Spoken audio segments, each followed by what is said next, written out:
Good morning, welcome, 1,000 welcomes, and it is such a joy to be here opening to the light. So we are launching a new series, and the title of the series is New Light. You also could name it New Supreme Love, New Wholeness, whatever the expressiveness of the divine that you connect with most dearly and most sweetly and most purely. We're connecting with that energy, with the freshness, the vitality, the goodness, the gladness, the auspiciousness, the blessing of that energy, and knowing that it is eternally present in each of us always. So on the level of soul, this is what we always are. And there's, on the level of soul, that's unchanging, ever steady. And then we know that in time and space, we move through time and space, and various experiences arise. And it is a little bit like, I'm giving us an image here to play with, so if you like this image, play with it. I once at night saw a light show projected onto a wall of trees, and so it was dark, and the light was projecting onto the wall of trees, and they were artists of light. It was absolutely magnificent. And so they showed in these projections of light, like all the four seasons, just this was spring, this was summer, this was fall, this was winter. And you could see the arising of time and space and the unfurling and the blooming and the harvesting and then the letting go and then the period of waiting and resting until the whole cycle begins again. And so it's light taking the form of all the seasons that we experience. There's a particularly precious expression of the seasons right now in the golden leaves on the trees and the warmth of the air during the day and the coolness at night. And it's also, we know it's not going to be here very long. And so there's this awareness of reveling in every moment, enjoying every bit of the now. And so self-realization, living beyond the extinction of finiteness, being in nirvana, living in the kingdom of heaven, whatever our phrase for that be, is simply being fully present in the now, from moment to moment, always. When we are fully present in the now, I just invite you to play with it. I invite myself to be fully present in the now, in this moment. There's no strain. There's no fear, there's no separateness, there's no sorrow. Anything that you need to be aware of will greet you. So if there's something that it's yours to attend to and respond to, you will be aware of what that is, and spacious awareness will be able to share itself through you. And so spacious awareness has access to infinite resourcefulness and ingenuity and creativity and good humor and kindness and patience, and it's always able to find an optimal way forward. And then we were in the reflection that Karuna shared, we were given an opportunity to remember, if we're feeling something other than spacious awareness, we'll know that too. And so that's where we start to feel strain or pressure or sadness or hurt or blame and judgment of self, judgment of others. Those are all ways of catapulting ourselves out of the now, catapulting ourselves back into the past or into the future. And so then what we do is we ourselves are carrying that into the now. And in the now, what we focus on is what we are energizing. And so there's a beautiful art to establishing ourselves in the energy of pure love in the now, and then wisely being able to invite into our awareness whatever is next to transform, whatever is next to bring healing and caring and kindness into. And so when we connect with the now, then we're able to be fearless, and we're able to be open-hearted, we're able to be trusting and loving of the basic goodness of the divine. We're able to have that confidence and that faith, that inner security in the basic goodness of the divine. And so the topic we're meditating on right now is now. So it's how may I, for each of us, how may I remain in the now? How may I live and breathe from moment to moment in the now? And when we do that, grace is with us. We are able to live in absolute, open-hearted, supreme kindness and caring and wisdom. Every breath, every moment, every heartbeat, always. So I will share a couple of scriptures. And so just notice, you might be drawn to one of these scriptures more than another. And then I will share some invitations for meditation. And just notice, you might be drawn to one of those more than another. And allow yourself to receive deeply on the level of that open-heartedness. So just a little while ago, we were breathing into our own open heart. And just notice as you do that, I breathe the breath of life into my own open heart. Notice what a relief it is to connect with your own open heart. So when you are open-hearted, there's a sense of confidence, there's a sense of courage, there's a sense in the basic goodness, the basic gift of life that is expressing in your body, independent of how your body is feeling. And so one of the stories that came to me was one shared by Howard Thurman. He had a friend who had lost both of his legs. And so on a human level, absolute respect and sympathy and compassion and caring and knowing that is not easy. And this was a person who was so in contact with that open-hearted trust that the goodness of the divine is totally present in every moment, totally present in every experience, totally present in every body, that this person was filled to overflowing with joy. And so people flocked to be in the presence of this person who had no legs, who was in a wheelchair. And so this is just to say, joy exists independent of the condition of the physical body. So no matter what the shape, no matter what the experience, no matter what the pain, no matter what the difficulty that the human body has encountered, most human bodies at some point will encounter some difficulty. And when they do, don't be glib about it. Don't be blithe about it. Be absolute wisdom and healing and wholeness and caring and compassion. And know the divine is fully present in every moment. The divine is fully present. The blessing and the gift of life itself is fully present up to and including the moment when we leave the body. It's there always. And even the gift of leaving the body, do not seek it out, do not rush, do not hurry to get there. But when it comes, it is a gift also. And it is part of life. It is part of the wholeness. It is part of the divine goodness and the divine wisdom, the divine gladness.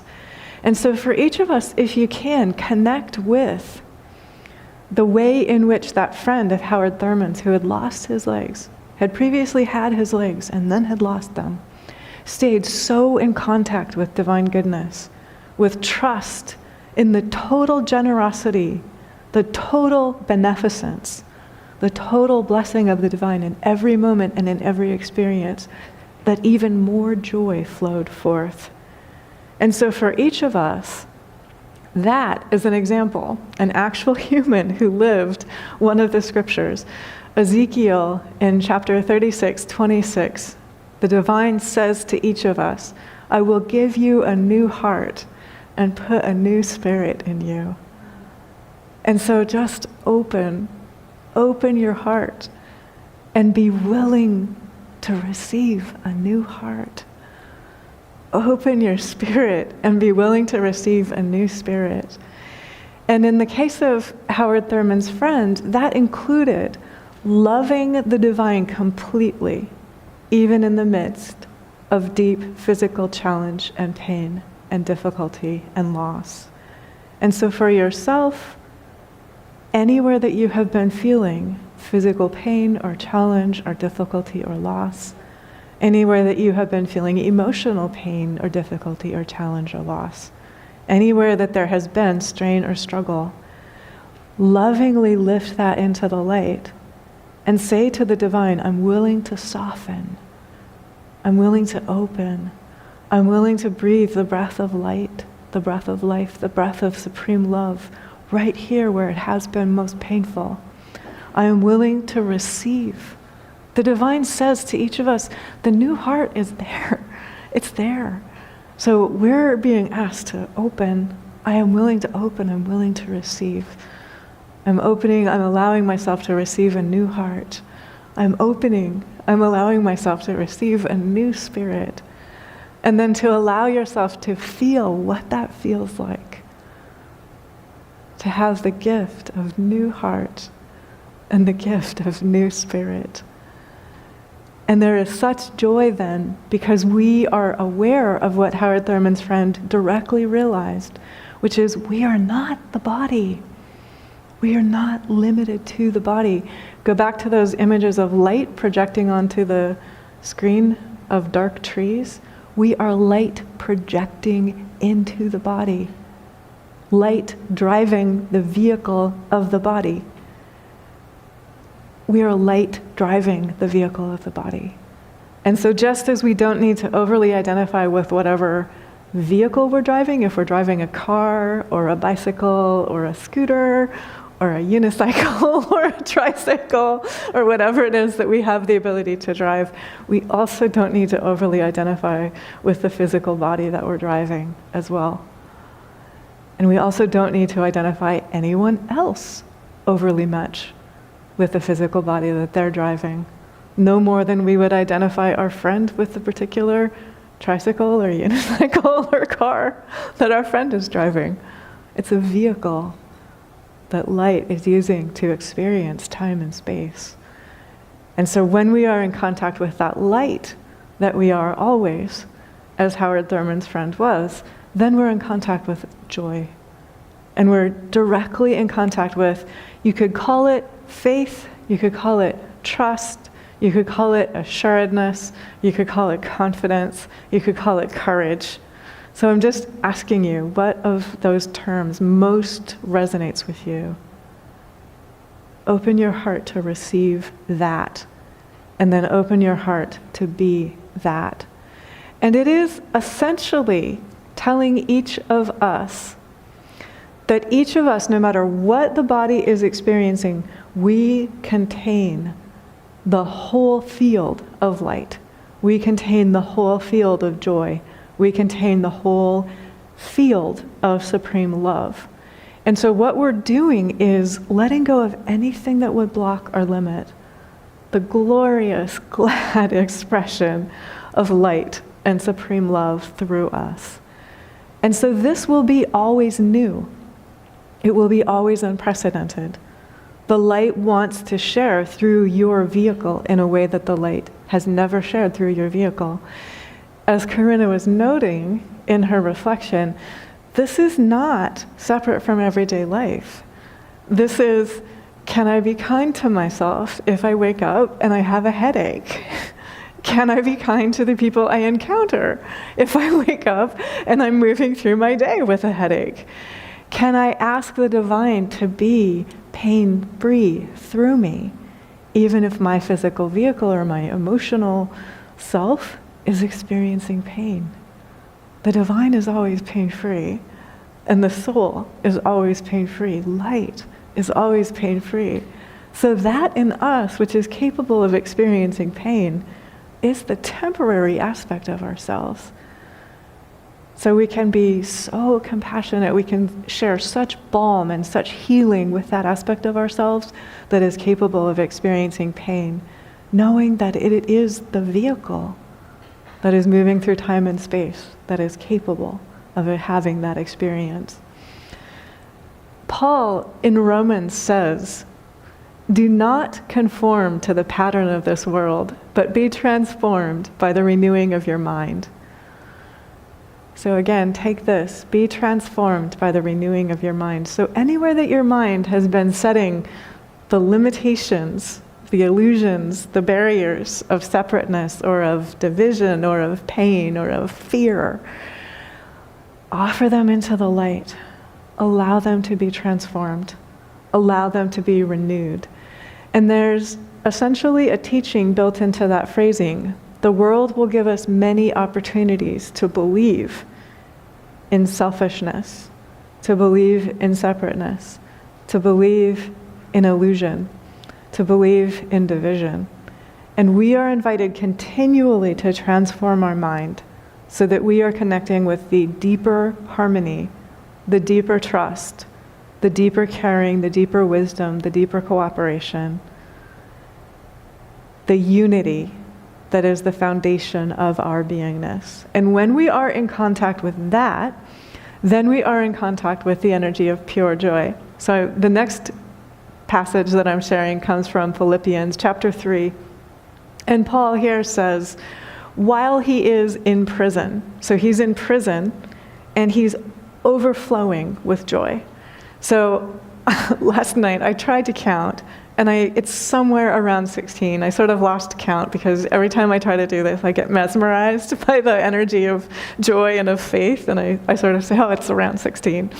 Around 16 times in Philippians, Paul, while he is in jail, speaks of joy.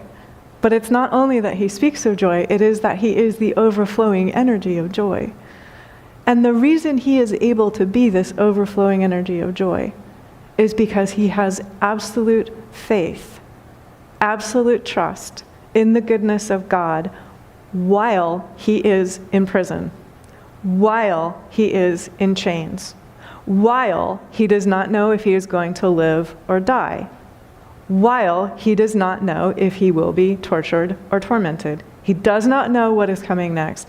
And he is so in contact with divine love that he says, for my part, and he speaks like a yogi here, he says, I'm completely ready to leave the body to be with the divine. For my part, yes. And he says, but it might be more helpful to my spiritual friends if I stay here. So for your sake, I'm completely willing to stay here in the body. He speaks exactly like a yogi. And he doesn't use this word, but he demonstrates the quality of equanimity. So he says, I am completely content if I'm in prison, if I'm in chains. And he's also very, very clear. No human can imprison him. Only the divine can imprison him. And so he's very, very clear. I am in chains for the divine. And so there's nothing humanly that can touch me. There's nothing that can sway me from my absolute certainty and faith and dedication and trust that the goodness of God is fully here with me in my prison moment, which in his case lasted a couple of years. And so he was able from moment to moment, living in the now, to be the pure energy of joy. And so for each of us, this is what we are invited to live. So even if we're not externally in chains, we know whatever we are wrestling with, we know whatever the circumstances are where we are invited to realize directly the same way that he did, the goodness of God is fully present in that which seems to torture me. The goodness of God is fully present in that which seems to have me at my limits, which has me living right at that boundary, not knowing if I'm going to live or die. The goodness of God is fully present in every moment. So Paul is living completely in the now. And then he says, I'm always content, always. I'm always with the divine, always. I am always living in that faith and in that trust. And so this is like saying, the goodness of God is fully present when you are born into this body. Light is born into this body through you. And that light contains perfection and goodness and gladness and delight in being itself. Delight in exploring time and space through you, through that vehicle of you. And so we're inviting ourselves to trust that and to reconnect with that. Humanly, it is likely that we have faced many invitations to disconnect from trusting that pure life energy, from trusting the goodness and the fullness of God in every moment. And I hope I have been clear by telling the story about Howard Thurman's friend and the story about Paul. This doesn't mean that life is going to be easy or comfortable in time and space. It means we can live in joy always. That's all. Just, we can live in joy always. We can live completely connected to absolute trust in divine goodness in every moment. And then we are contented always. Then, even if the body is chained, we are free always. Even if we don't know if we are living or dying, we are eternal life. We are immortal life. We are living, Paul calls it, being citizens of heaven. We are being citizens of heaven while being in this human body. And so for each of us, the actual expression of this is, I open my heart. I trust the goodness of life energy in me. I trust the wisdom of the divine template that shares itself in me, that forms this vehicle, this body. This is a beloved expression of the divine, and so is every other expression of the divine, equally beloved. And so look at Howard Thurman's friend, not more beloved, not less beloved, with legs or without legs. Beloved, just beloved, perfect. As it is, always perfect. And so we're invited to connect with that open-hearted, complete reverence for the way in which the goodness of God is present in every body, including our own, no matter what it is that we are experiencing or feeling. The absolute joy and delight in beingness and in life energy is present in every human heart. And so to allow yourself, it takes some good humor to do this in a human body, because humans get hurt as we live in time and space. We all know this. We all have experienced this. It's sort of like saying, I love myself enough to trust the divine enough to keep opening my heart, even in time and space. I love myself enough, I have enough courage, I have enough strength, I have enough good humor, I have enough wisdom, I have enough non-attachment that I know I'm not actually asking any human to act in a particular way in relation to me. I'm not asking any human to do anything or be anything in a particular way. I'm simply being open-hearted, pure, shining light. And then, as I move through the realm of time and space, I'm in contact with pure, shining light within myself. What will greet me through other humans is pure, shining light greeting me through other humans. And it will be totally unscripted. You cannot anticipate how pure, shining light will greet you through other humans when you live in this way. And you will trust yourself enough to remain open-hearted, inwardly relaxed and calm and clear, listening always to divine guidance, listening always to what the highest good is. And so notice how you can actually feel your energy field expands. Your energy field noticeably expands if you say to yourself, I give myself permission to live in this world, in this human body, with this human mind, with an open heart, no matter what it is that the body, the heart, the mind are experiencing. I trust myself, and I trust the pure light, the pure life energy in me so much that I am willing to continue having the love, the courage, the wisdom, the strength, the good humor, the generosity, the gladness, to allow the divine to be open-hearted through me. And I remain inwardly quiet, listening continually to divine guidance. What Paul says when we live this way, he says we're able to let go. We're able to forget what is behind and move toward what is ahead. And we're able to be citizens of heaven. Right now and right here, we're able to live in what the Buddha, the one who is awake, called nirvana, letting go of all finiteness. It's just gone. When we are here fully present in the now, there is only the wholeness, only the allness, only the gladness, only the goodness, only the kindness, only the generosity. And then we're always able to move forward. So I'm going to share with you, this is in the good humor realm. I think maybe 10 days ago. I can't remember exactly when I saw this online video, but it was a video that some humans had taken of their dog. And their dog was this really, really cute animal, like maybe looked like a black lab mix. And their dog found itself, gender was not clear, on a lawn, and the lawn was populated with Halloween decorations. And so there were like 6 or 7 black cat silhouettes. You probably have seen them. They're like super thin, and they're made out of metal. And this lawn was decorated with 6 or 7 of these black cat silhouettes. Their dog was in the middle of the black cat silhouettes, and it completely froze. So it thought that the black cat silhouettes were cats, and it was like, maybe if I don't move, the cats won't bother me. And so it's a minute and a half of the black dog frozen in relation to these black cat silhouettes. And the humans are just like cracking up with laughter because the dog thinks that the cat silhouettes are real.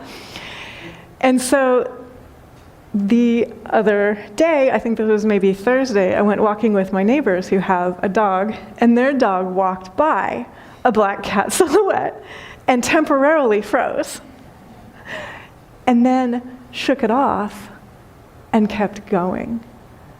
And so this is what each of us is invited to do. In relation to anywhere that we've been allowing ourselves to feel stuck or frozen or afraid, we're invited to shake it off and to keep going. And we find that it actually becomes much easier to move forward than we have imagined. The black cat is a silhouette, just as whatever it is that we have been afraid of or feeling blocked by is light, taking the form of that which has been inspiring us to feel fear, or be afraid or feel blocked by.